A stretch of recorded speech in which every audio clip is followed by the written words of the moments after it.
Hello students, today I am teach you in Gujarati subject. Chapter number 16. Pandit ચાલ્યા જાય છે. આ એક કાવ્ય છે. કાવ્યમાં એક પંડિતનું વર્ણન કરવામાં આવ્યું છે કે પંડિત કેવા હોય છે. આપણે કાવ્ય અથવા કવિતા રીડ કરતા જઈશું અને તેને આપણે સમજતા જઈશું. પંડિત ચાલ્યા જાય છે, પગમાં જૂના જોડા પહેરી પંડિત ચાલ્યા જાય છે. આમાં તમે બુકમાં બી જુઓ, પેજ નંબર 51. એમાં એક ચાલ્યા બી ફોટો આપેલો છે, પિક્ચર આપેલું છે. એ પિક્ચરમાં તમે જુઓ, એક પંડિત આપણને બતાવેલા છે. પંડિત ચાલતા ચાલતા જાય છે.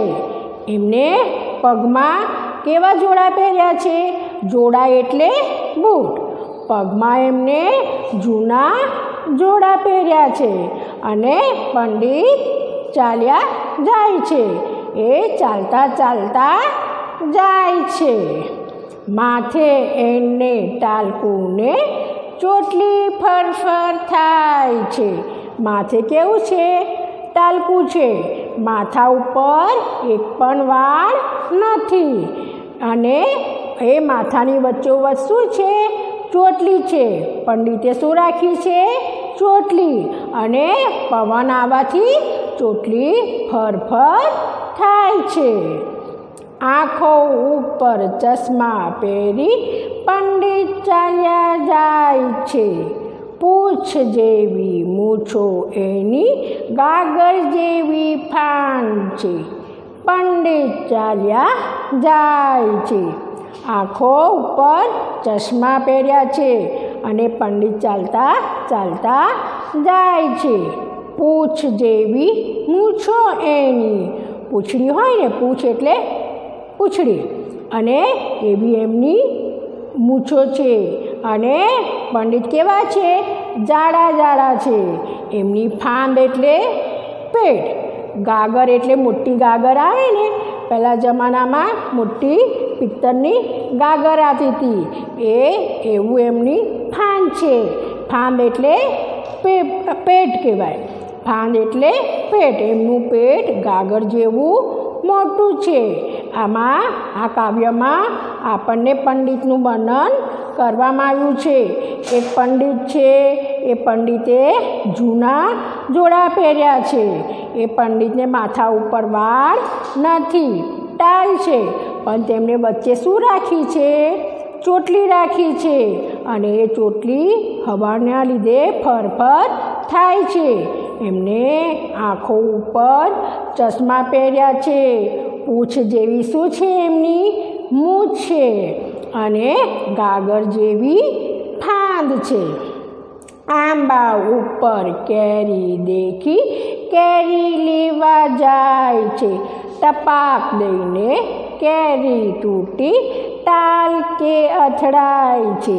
એ ચાલતા ચાલતા રસ્તામાં જતા હોય છે તો એમને આંબાનું ઝાડ આવે છે અને આંબાના ઝાડ ઉપર શું હોય છે? કેરી હોય છે. અને કેરી લઈને એમને કેરી લેવાનું, તોડવાનું મન થાય છે. તો એ કેરી તોડવા જાય છે.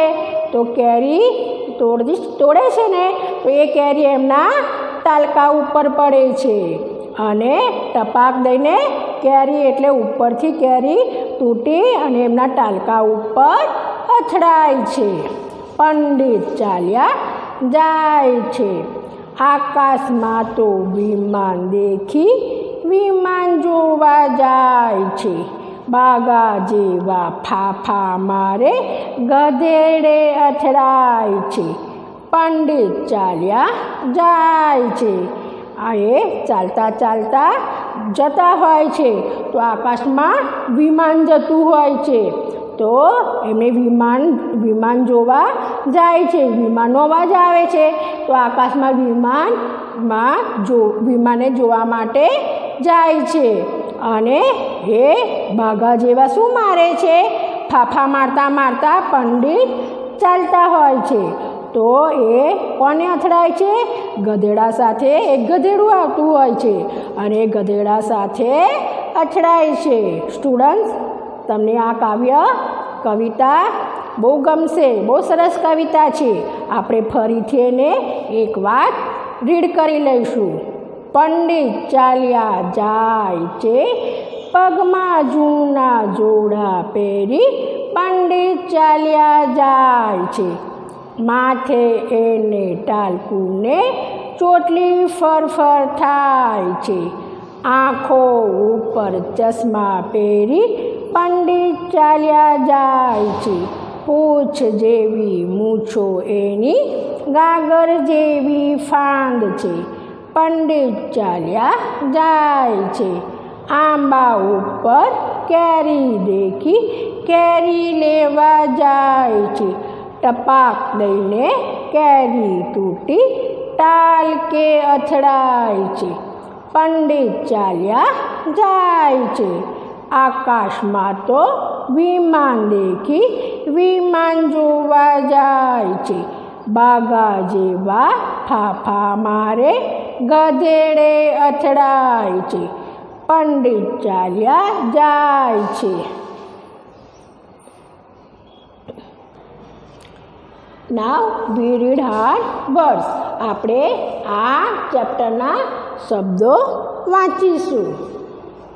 પંડિત, જૂના જોડા, ટાલકું, ચોટલી, ચશ્મા, લીંબુ, ગાગર, મૂછો, ફાન, બાગા, ફાફા. ફરી એક વખત રિપીટ કરી જઈશું. પંડિત, જૂના જોડા, ટાલકું, ચોટલી, ચશ્મા, લીંબુ, ગાગર, મૂછો, ફાન, બાગા, ફાફા. નાવ રીડ ગ્લોસરી. શબ્દાર્થ. અહીંયા આપણને કેટલાક ગુજરાતી શબ્દ આપ્યા છે. હવે ગુજરાતી શબ્દોનું અંગ્રેજીમાં કેવી રીતના વાંચન થાય એ આપણે જોઈએ. Pandit, LERNED man, learn man. Tall, BALD bold, PATCH patch, bold patch. ચશ્મા, SPECTACLES spectacles. ચશ્મા, spectacles. મૂછ, MOUSTACH મસ્ટાચ. મૂછને અંગ્રેજીમાં મસ્ટાચ કહેવાય. ફાન, BELLY બેલી.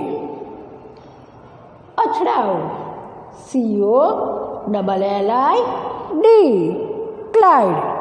અથડાવને અંગ્રેજીમાં ક્લાઇડ કહેવાય.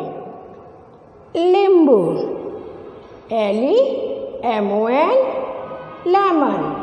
ફરીથી એક વખત રિપીટ કરી જઈશું. Pandit, learn main. ટાલ, બોલ, પેચ. ચશ્મા, સ્પેટેકલ્સ. મૂછ, મસ્ટાચ. ફાન, બેલી. અથડાવું, ક્લાઇડ. લીંબુ, લેમન. હવે આપણે એક્સરસાઇઝ જોઈશું. પ્રશ્નોના એક વાક્યમાં ઉત્તર લખો. અહીંયા આપણને પ્રશ્નો આપેલા છે, આપણે એના ઉત્તર લખીશું. ફર્સ્ટ, પંડિતે પગમાં શું પહેર્યું છે? મેં તમને કવિતા સમજાવીને શું પહેર્યું હતું? પંડિતે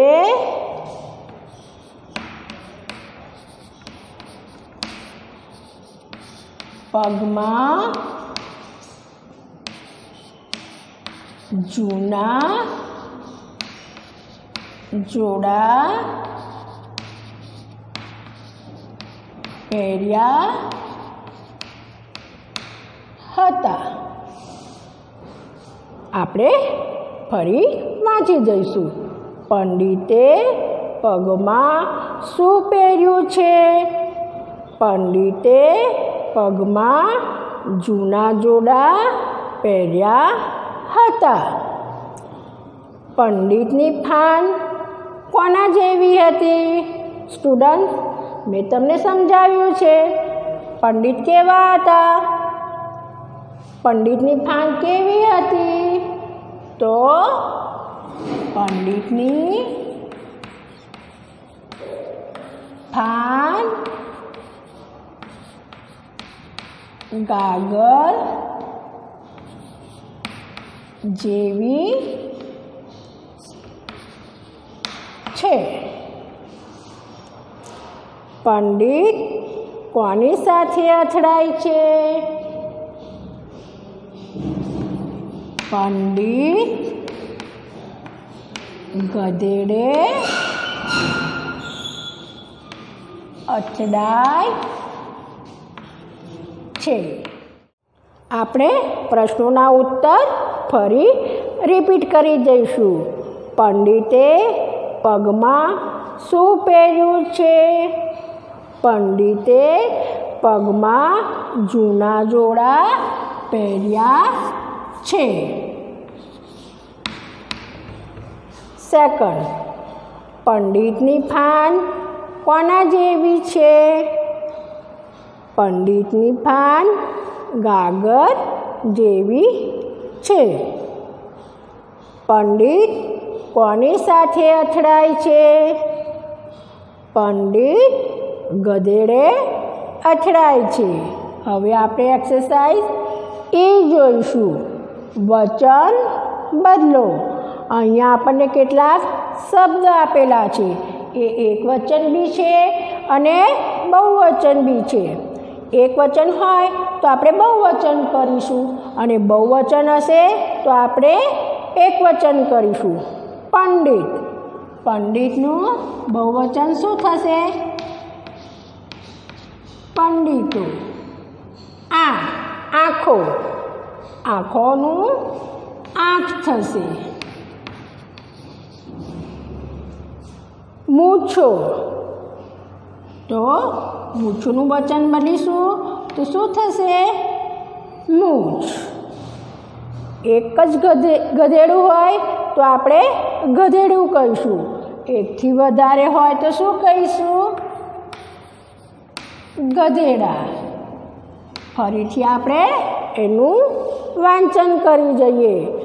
પંડિત તો પંડિતો, આંખો તો આંખ, મૂછો તો મૂછ, ગધેડું તો ગધેડા.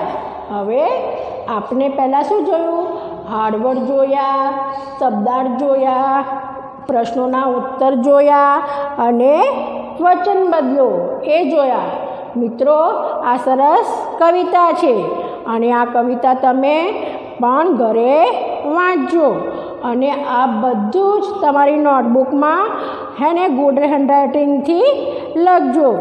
આપણે ફરી વખત રીડ કરી જઈએ. હાર્ડવર્ડ્સ: પંડિત, જૂના જોડા, ટાલકું, ચોટલી, ચશ્મા, લીંબુ, ગાગર, મૂછો, ફાન, બાગા અને ફાફા. હવે આપણે શબ્દાર્થી ફરી રિપીટ કરી જોઈશું. પંડિત તો લર્ન મેન, ટાટ બોલ પેટ, ચશ્મા સ્પેટેકલ્સ, મૂછ મસ્ટાસ, ફાન બેલી, અથડાવું ક્લાઇડ, લીંબુ લેમન. હવે આપણે પ્રશ્નોના એક વાક્યમાં ઉત્તર પણ રિપીટ કરી જોઈશું.